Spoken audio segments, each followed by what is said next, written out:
Well, good morning. Thank you all for being with us today for this very special moment in Illinois history. It's the centennial celebration of the Illinois State Police.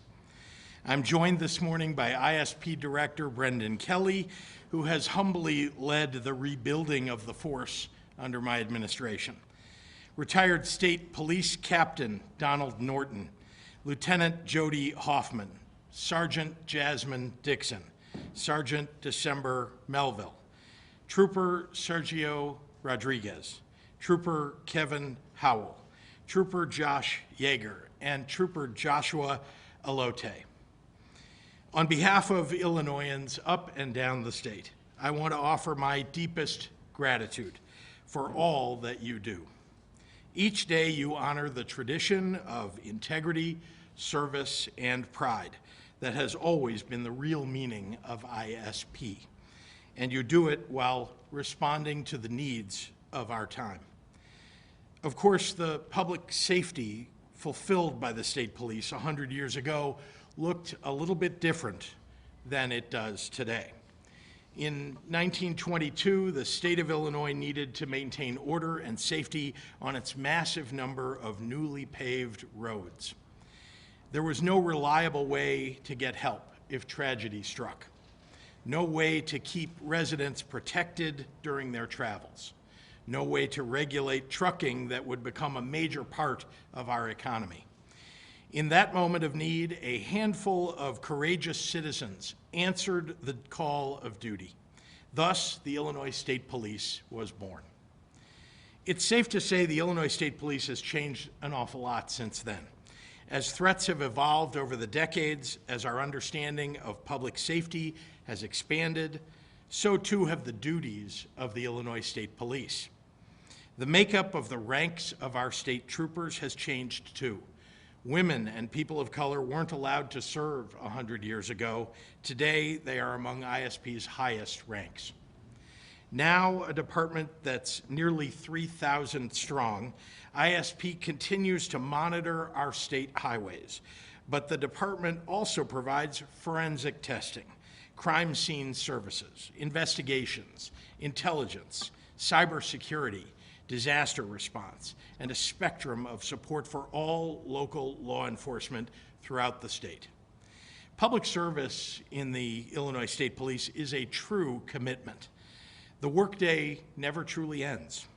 And as our troopers know too well, life as a first responder includes grueling moments, wrenching moments that challenge you to remember why you chose service. But for every moment that brings challenges for the men and women of ISP, there are countless more that give deep meaning to your commitment. Your work allows the people of Illinois the safety they deserve when they're just living their lives, on the road and in their neighborhoods. The work of ISP allows families to exercise their right to build a brighter future for their children. Your work strengthens the people and places that you love, the state that you love, just like it did for the first class of troopers 100 years ago. I know that Illinois can only thrive when its people are safe. It's why I've worked closely with Director Brendan Kelly to expand and invest in the growth of ISP every year since I took office. On top of the hundreds of sworn officers we've hired over the last 3 years, my proposed budget for the coming year will add the largest number of state police cadets in any single year. It's also why we reestablished the Division of Criminal Investigations when I first took office, why we hired more forensic scientists and investigators, and why we dedicated more than $100 million to ISP facilities, including building new crime labs that benefit our ability to catch and prosecute criminals across the state. These are investments that will serve as the foundation for the ISP's next century.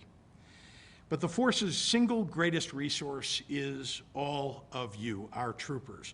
Illinois' everyday heroes, the people who dedicate your days, your nights, and too often risk your lives to ensure that the words public safety have real meaning for every Illinoisan. You, the men and women of the Illinois State Police will shape the next chapter of the department with your courage, your integrity, your service, and your pride. And I have every faith in the success that is yet to come. Today, I'm issuing a proclamation declaring this 100th year to be the year of the Illinois State Police for all of Illinois, from April 1st of this year to April 1st of next year, so that all our residents are reminded of the importance of the work that you do that keeps Illinois safe and free.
Stand with me, we'll hold it together, we'll get a couple of shots.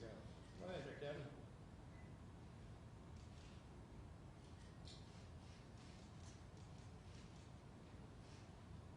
Great.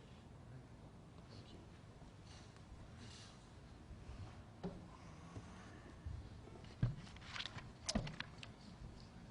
Good morning. Good morning. On behalf of the nearly 3,000 strong, outstanding public servants of the greatest law enforcement agency on planet Earth, the Illinois State Police, thank you for kicking off the ISP Centennial, celebrating 100 years of integrity, service, and pride. On Friday, April 1st, 2022, we will celebrate 100 years of protecting the public, ensuring public safety, fighting crime, and seeking justice. Well, 100 years is a long time, but as 91 years young, Captain Norton will tell you, it's not the years, it's the miles. And in recent years, we've covered a lot of tough but important miles together, overcoming tremendous and sometimes heartbreaking challenges. From confronting dangers, loss, and violence head on with our chin up, to providing support to local and federal law enforcement and IDPH during the pandemic, to leading and coordinating the deployment of the National Guard across the state at your direction, Governor, to assist our local and federal partners during civil unrest, disasters, and threats to the homeland. We have held up and held fast to the enduring values and the best traditions of the Illinois State Police. And throughout those trials, we have continued to execute the mandate to rebuild the Illinois State Police as we seek justice and safety for all. We've leaned in, fought forward, and rebuilding is exactly what we're doing. After decades of being behind the curve, the forensic backlog across all disciplines is the lowest it's been since 2001, which means more justice for victims. Firearms services has been overhauled. 99% of FOID cards are being processed within the statute, and last year we stopped a record 25,000 unlawful attempts to obtain a firearm. We've taken more unlawful firearms from dangerous criminals, seized more deadly drugs like fentanyl, and locked up more child abusers each year, more than the previous year since 2019. We've strengthened the move-over law. We've overseen the expansion of 911 to all 102 counties, and we smartly kept the academy open during the pandemic, commissioning more than 260 more troopers. Those are just a few things this great agency has done in this challenging time, and there is more to do to protect our people and the public, and we are now fully engaged in the fight against violent crime in ways we've not been before as we rise to meet those challenges. But with the largest capital investment in ISP's facilities ever, with the largest budget in ISP's history ever, with the largest allocation for new cadets in a single year ever, we are moving forward with the wind at our backs into a second century of the ISP, into a second century of integrity, service, and pride.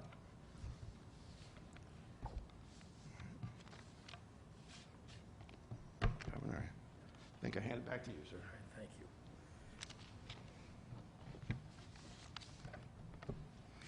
Thank you very much, Director Kelly. We're only lucky enough to celebrate 100 years of the Illinois State Police today because of the individual sacrifices of countless Illinoisans over years and decades. Troopers who dedicated their lives to protecting their communities. It's 100 years bonded together by the individual commitments of many, including those men and women standing beside me, behind me, around us in this room today. Today it's my privilege to honor one of them with a very special recognition for an incredible career in law enforcement. Captain Donald Norton served at ISP for 30 years in the Division of Criminal Investigation and Division of Narcotic Control.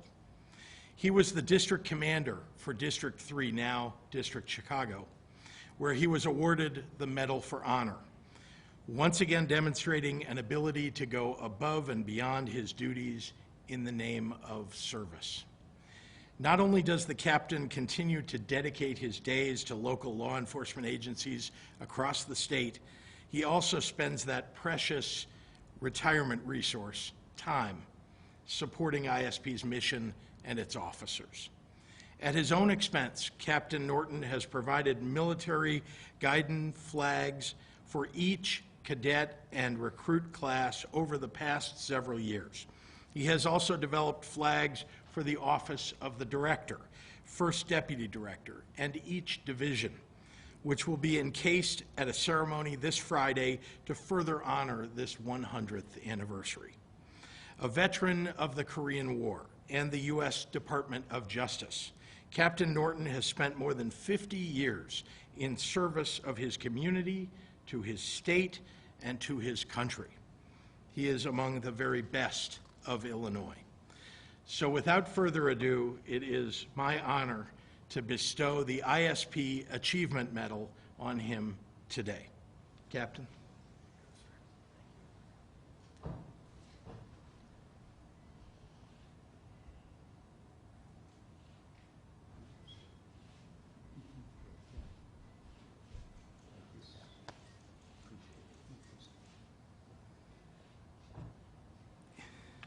I think we're all honored to be in his presence today, and I just want to say, Captain, for your many years of service to the ISP, to the state, to all of us, and keeping us safe, on behalf of the people of Illinois, I thank you. Thank you what you've done for the state and for us, our department, and the way that you showed up at all our line of duty deaths, 4 of them right in a row. That's a tremendous emotional thing for what you did. Thank you. Director, and what you're doing for our department. Thank you, Captain. Thank you, and with that, I'm happy to take any questions from members of the media. Dave Dahl. Dr. Pritzker, today marks the year anniversary of the police accidental in the Illinois Chicago police, a child, 7th grader. Yeah. And so I'm curious why you picked today to do this honor when you could have done it. You mentioned April 1st. So I'm curious why you picked today. But also, is it possible to honor the state police, honor law enforcement, and then hold law enforcement accountable? Well, let me begin by saying that we have several ceremonies to honor the 100th anniversary. It isn't something that happens only on one moment or only on one day. Yeah. Let me also say that I honor our police. I believe that our police are out there trying to protect our communities as best they can, sometimes in extraordinary and difficult circumstances. So we ought to stand up for our police, whether they're state police, local police.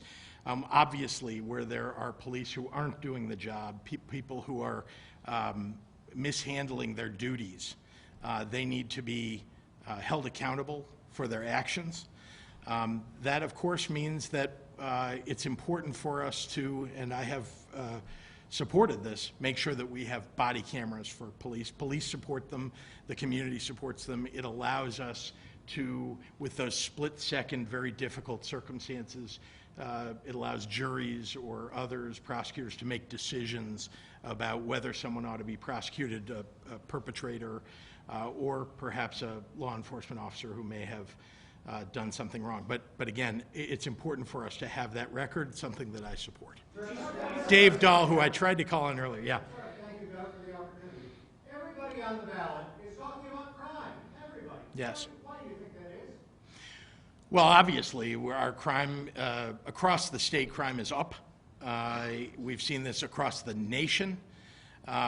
There's no doubt that some of the fact of the pandemic recession caused people to be out of work, caused people to, to get involved with things they wouldn't have otherwise.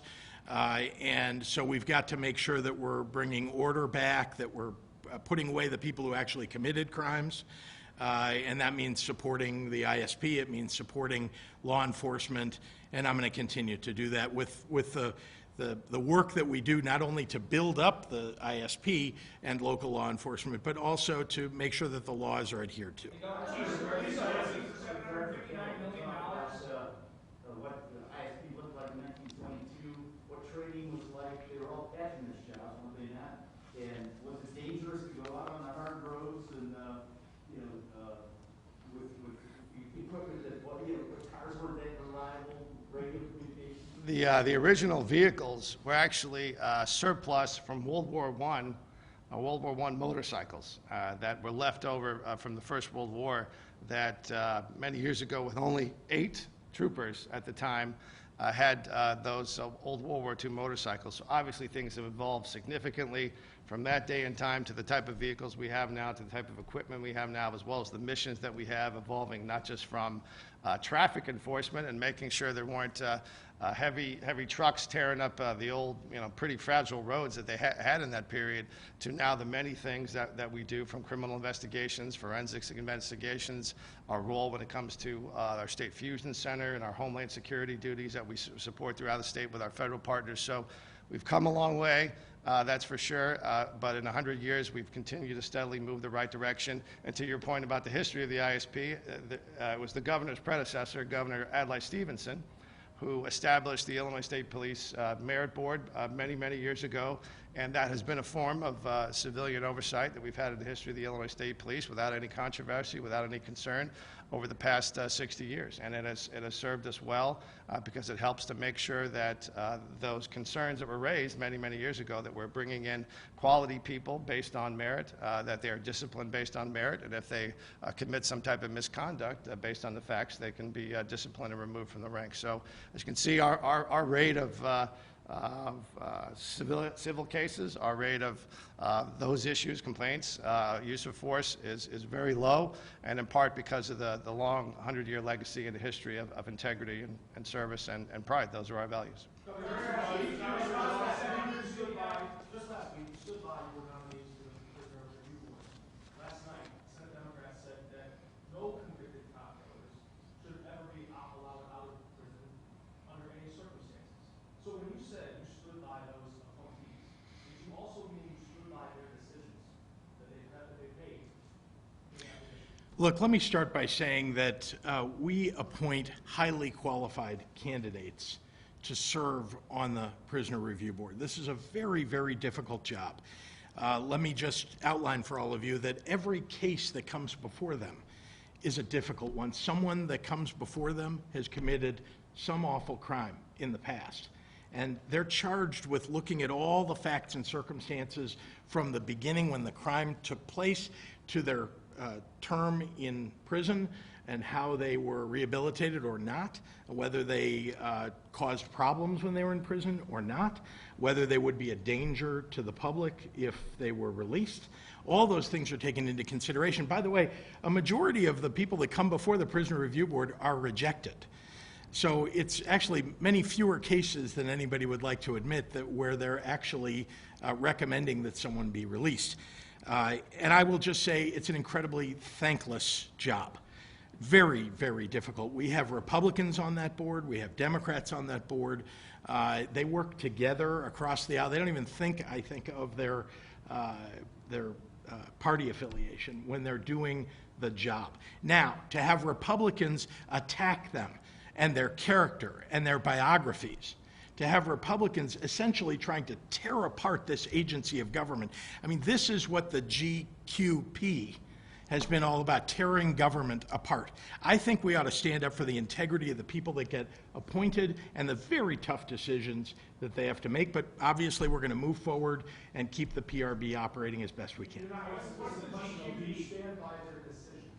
Listen, I don't see all of the details of each decision that they make. It's easy to do what the Republicans do. They take the original crime that took place often decades and decades ago, and they just talk about the headline of that crime and don't talk about everything else that's occurred, including what the victims' statements have been, including the victims' families' statements, including other information that may have come forward in the subsequent decades in order to make their decisions. So it's hard to second guess the work that they do. It's very easy just to say this person committed an awful crime some many years ago and to say we're going to throw away the key, leave them all in prison. That's what you're going to end up with. If that's what people want, well, let's hear that. But I don't think that's what people wanted when we created the Prisoner Review Board.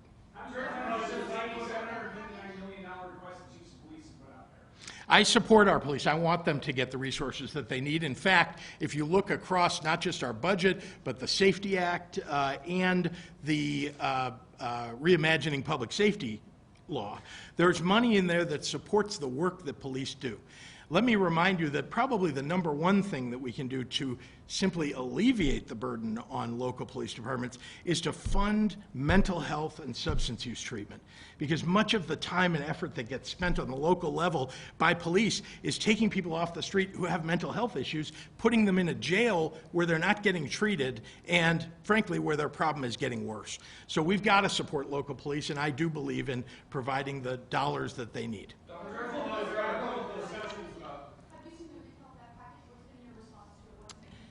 You know, I have not seen the details of it. I look forward to reviewing it. I know that the Attorney General's worked very hard on it, and so, you know, I'm looking forward to making some judgments about it.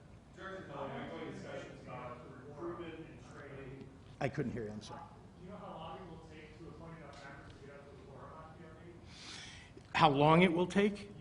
Well, obviously, we need to appoint members and make sure that the ones that are up ultimately get approved. So we're always working on, you know, making sure we have appointments available, but it is difficult when it all gets politicized and very highly qualified people get tossed, and to attract new people to do that job when the Republicans have highly politicized this thing makes it much more difficult. Sorry, Mike, I haven't taken a question from Mike. There's been ongoing discussions in committees about the best ways to recruit and also retain officers across the board. The state police have done a good job of that. What would you suggest for local departments to do that may be struggling with bringing new people in?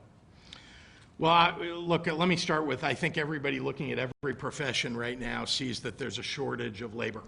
So we've got to do as much as every other industry is doing to make sure people know what the benefits are that you get for being a state trooper. Not just the direct dollars and salary, the benefits that they receive, not just all of that, but also the pride. I think you can see that this is a group of people who care deeply about one another, who stand up for one another when families are having difficulty, families of troopers, other troopers step in and help. And it's a brethren, a sisterin that really care for one another. And I think that's one of the things that we need to make sure people know about our state police. Obviously, local law enforcement, same thing. People need to stand up for one another. I think they do. And I think that's one of the attractive features. We also need to pay people properly. That's something I believe. We negotiated a contract to ISP when I first came into office that gave a raise to everybody across ISP. I really believe they have one of the toughest jobs that you can have in state government, and I'm very appreciative of it. Thank you. Oh, yeah. Yeah, go ahead. You got it. Yeah. She's in charge. I don't, know my place. I think that all law enforcement is recruiting, from a set of limited people that are potentially going to be able to serve in those roles, and we are competing with an employment situation where other jobs are potentially available, and certainly continues to be a challenging and difficult job, and that's one of the reasons why sometimes you have those recruitment issues. You know, the environment for the ability to recruit police, it ebbs and flows. My great-great-uncle was a sheriff out in Connecticut. My grandfather was NYPD. He was a homicide detective. And throughout history, the way the public feels and interacts with law enforcement, that sentiment, it ebbs and flows. And I believe we're at a point where the respect for law enforcement and the desire to make sure that the role of law enforcement is strong and that it is within the expectations of the public is moving in a positive direction. And that's just not for the ISP, but it's also for all local law enforcement. And we certainly are very much appreciative of the fact that we're getting these serious investments within the governor's budget, but also within the broader context of the facilities, the other resources that we have to build up the ISP. But I think what you see is a very good discussion going on, that there will be additional resources for locals. And I think as long as the message that the governor just talked about here, the special nature of this job, the brotherhood and the sisterhood, the fact that it is not a job, it's a calling. It is a special calling. It is a special mission. And I think, and I'm optimistic, that there are a large number of people, particularly a younger generation, that want to serve, that want to be part of something that's greater than themselves. And this is a place for them to do it. We are 100 years old, and I'm looking forward to the next century of the ISP, where we bring that next generation in, and that we can build on our predecessors, and they are able to